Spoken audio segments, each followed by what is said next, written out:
first things we focus on is quality of earnings. Okay. Ultimately, what earnings are you offering to a buyer, and what's the confidence that those earnings will recur in the future? Because ultimately, you're selling futures. The past is what it is, but the buyer's buying future earnings and cash flow. So we want to know what are we offering a buyer, and then what's the outlook for the remainder of the current year, maybe 2 or 3 years into the future.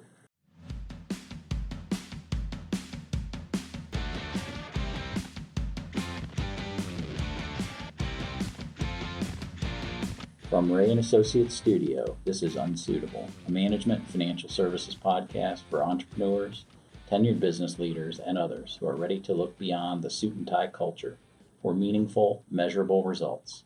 I'm Doug Hauser. Are you ready to trade your business in for retirement bliss? Not so fast.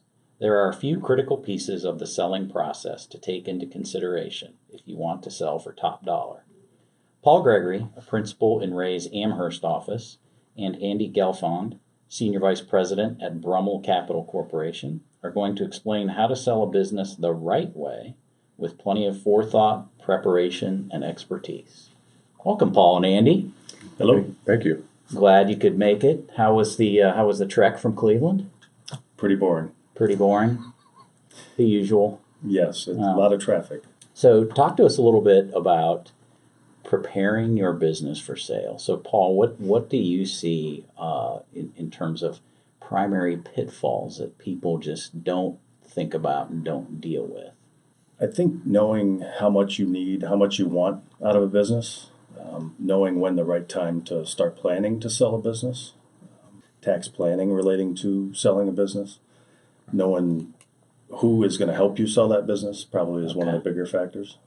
So Andy, is it your experience, for example, that people don't prepare enough in advance for this process? In other words, they come to you already too late in the process in terms of their decision making. Say, hey, I know I want to transition, and they've already got that in their heads that this is going to happen in 6 to 12 months, kind of a thing.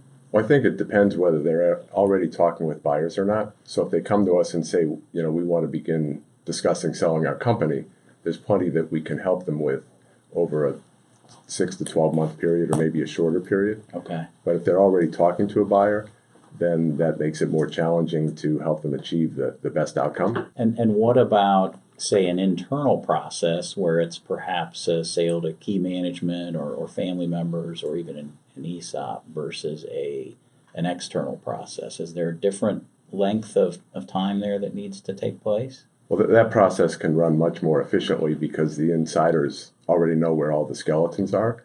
They're much more accommodating to any potential issues with the company because they're already living with them, as opposed to outsiders where everything's raised to a level of, this is a big deal. We need to get to the bottom of this. Now, Paul, one of the things I know you mentioned to me is that not enough people continue to focus on running their business once they start this process. Is that what have you seen in terms of that? The due diligence process can be long. The information flow can be continuous. And I've often seen that if you're not hiring someone from the outside to come in and manage that process, you're spending a lot of time getting information to the potential buyer or their consultants. And I've seen it where, a company will go in at $1 million a clip monthly sales, and by the time you come out, they're doing $400,000 and $500,000 a month in monthly sales. And big question is why, and when you look back on it, and it's usually looking back, you're looking at the owner saying, well, why don't you have the customers you had? And he says, well, I've spent all my time on due diligence and tackling these to-do lists. And not only the owner, but obviously the accounting and finance departments as well. If, I deal with a lot of small business, and usually the owner plays a big part in the accounting and finance, whether he wants to or not, or she, and they might have a controller, they might have a bookkeeper, and it falls back on the owners quite a bit. So they get consumed, and then the business gets ignored. And after all, you're looking at a multiple of EBITDA, and if that EBITDA slips, then your return slips. So. And a business owner may have been spending a ton of time growing their business the few months up to, trying to grow that top line, and then they lose focus. Yeah, not a good situation. So Andy, how do you approach potential business owners in terms of their readiness and just their willingness to, say, invest in the process, not knowing where the process may take them? Well, we start with, what are your objectives in a transaction? Okay. And what are you trying to accomplish? What are you trying to accomplish over a period of time? And then we can take a step back and help them evaluate where they're at versus where they want to go, and what an appropriate timeline would be to achieve those objectives. So that objective could be, as you indicated, sell to management, sell at the highest price, sell to a private equity group. There's all sorts of different objectives. But we also want to understand, what do they need from a financial resource perspective, and have they done the financial planning, the tax planning, to actually be able to achieve that outcome. We have a saying: can the owner afford to sell their company? In other words, can they capitalize the earnings to achieve their objectives, to live maybe 30 years after they've sold their company? Okay. And so we're big proponents of a number of steps. One is valuation. The second is financial planning, with someone that can help them evaluate all their flows of cash to live for those 30 years or so. As well as just timing. Sure.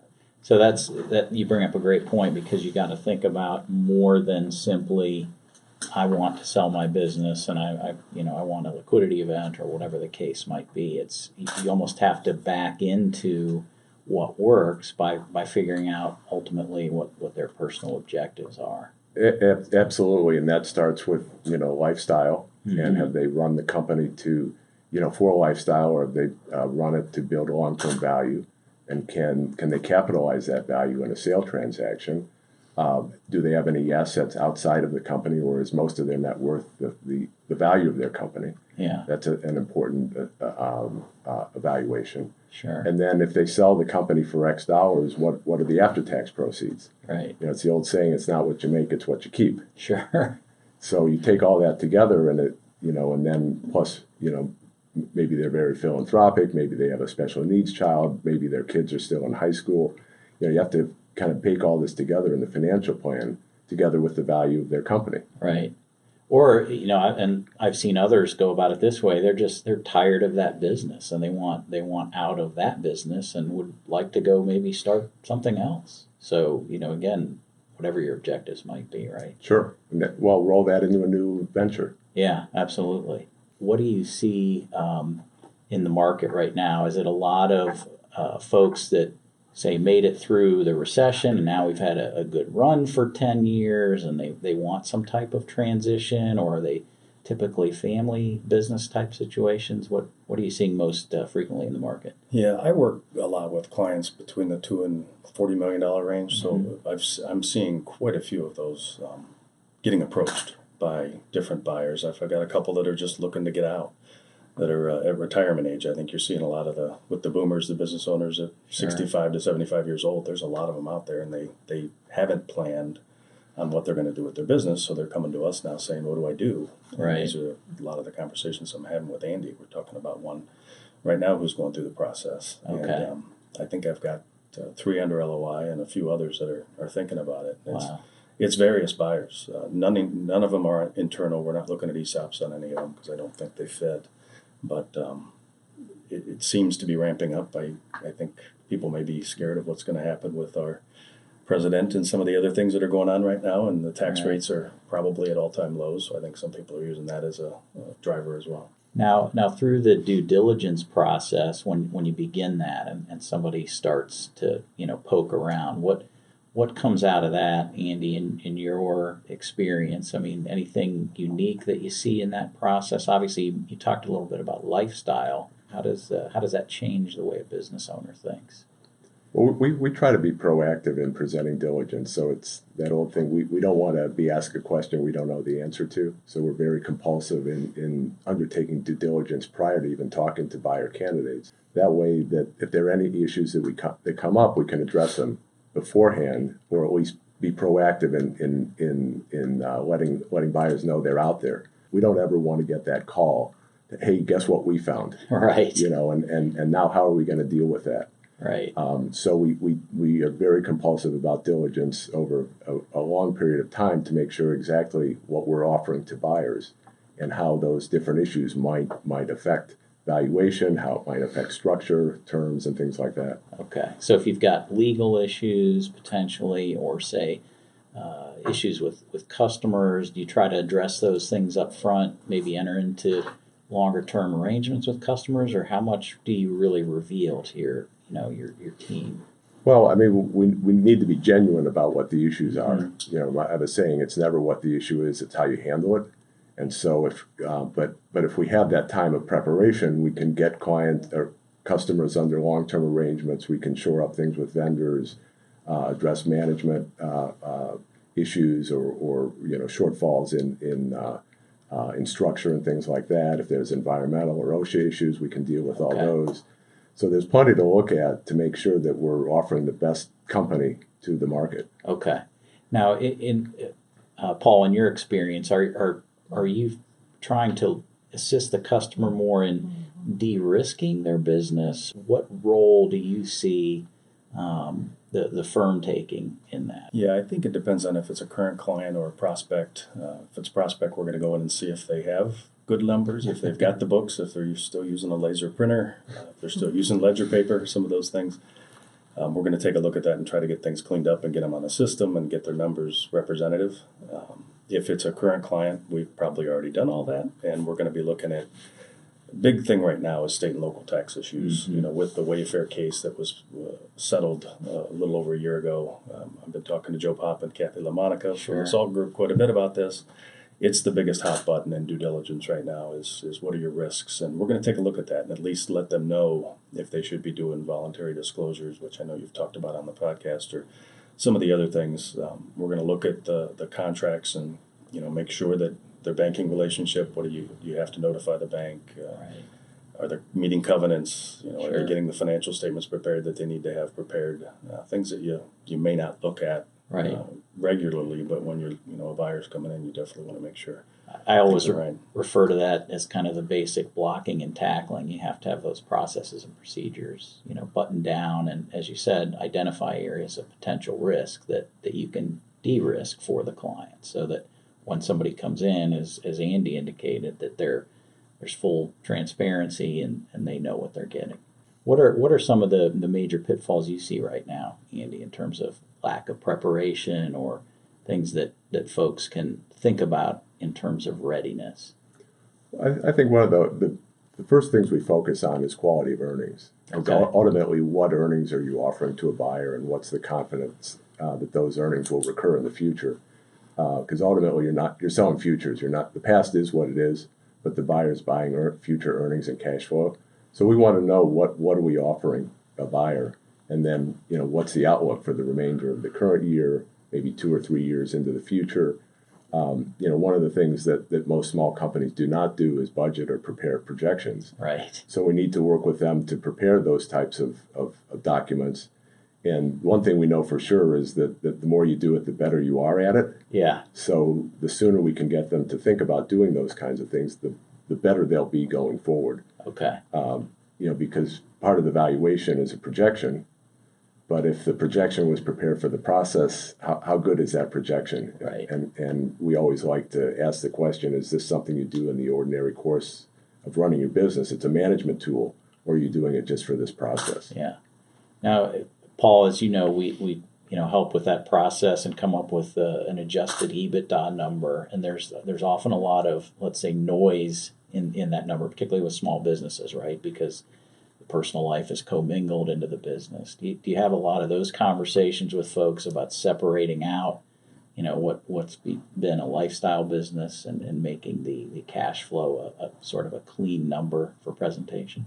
Absolutely. Yeah. If you've, some of these clients have been in business for 30 and 40 years, and as you mentioned, I try to unbundle my owners from the business and keep things on the outside, but that often doesn't happen. I take the owners right through the profit and loss statement and go right down and say, okay, if you're a buyer coming in, what's not going to be an expense going forward? Right. And it's pretty interesting conversation you have. Sometimes they want me to leave the room during that conversation, but you're looking at autos, you're looking at life insurance, you're looking at country clubs, Sure. You're looking at the meals and entertainment line pretty close. Right. And it's funny, the owners are always say, oh yeah, they're going to spend a lot less on everything going forward.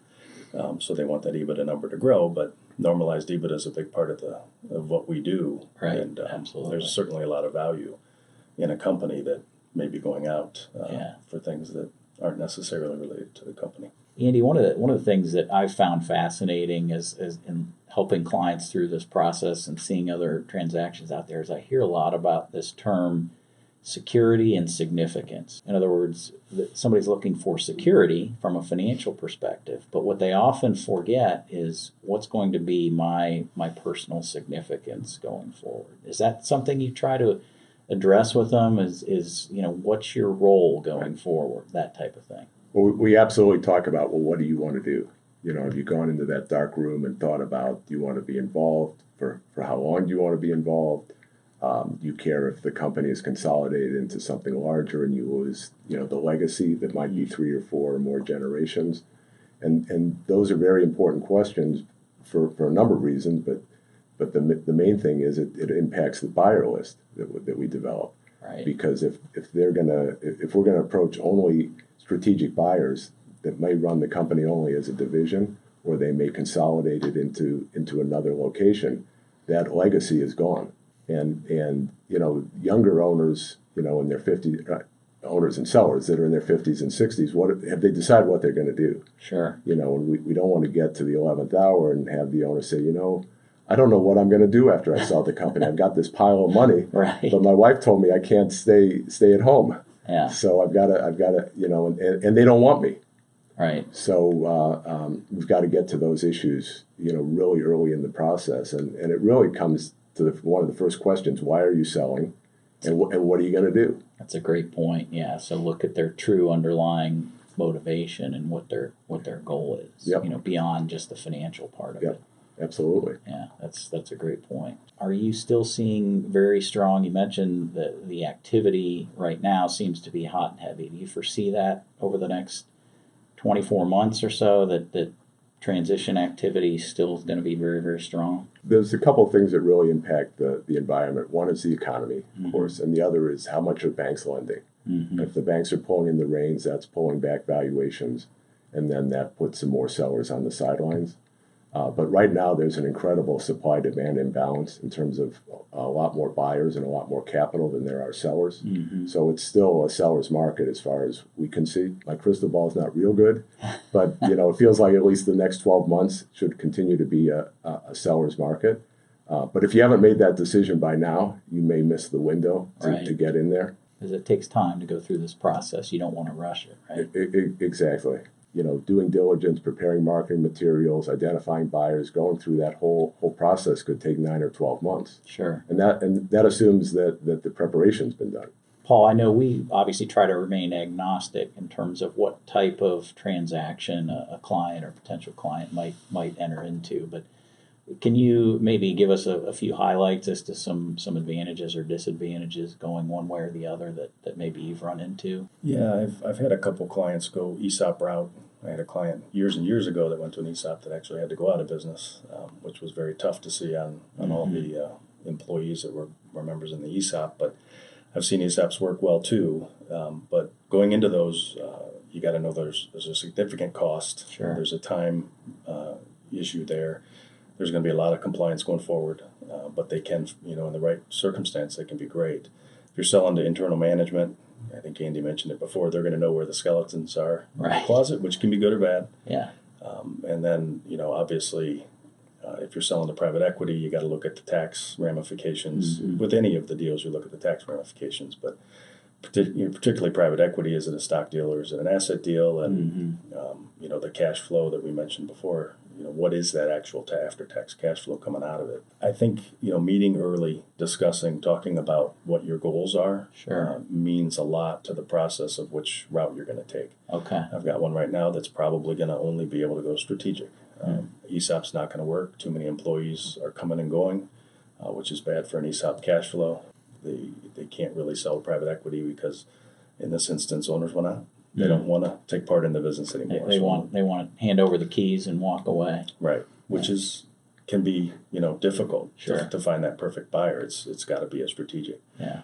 So it just depends, and it's like Andy said, it's an early conversation with people that have been through this before. Yeah. Most of the time, the buyer or the owner is talking to somebody at a country club that said, I got X dollars. I would tell them first to divide X by 2. Inflated, right? Yeah, That's obviously. probably the pie in the sky number they thought they were going to get. Yeah. But then after tax, you could take that number by 60 or 70% and then cut it in half. Yeah. That's probably your actual sale price. Andy, what about the employees of the company? How deep do you go in terms of involvement? Because obviously you want to make sure that culture stays in place post close, right? I mean, that's part of the value. We always discuss that with our clients. Who knows yet? How deep do you want to go? And usually maybe a CFO or a controller, maybe an operations person, a sales manager, but you don't want to get too far down. Employees are going to say, how does this affect me? Right. And at the beginning point of a transaction, it's too speculative.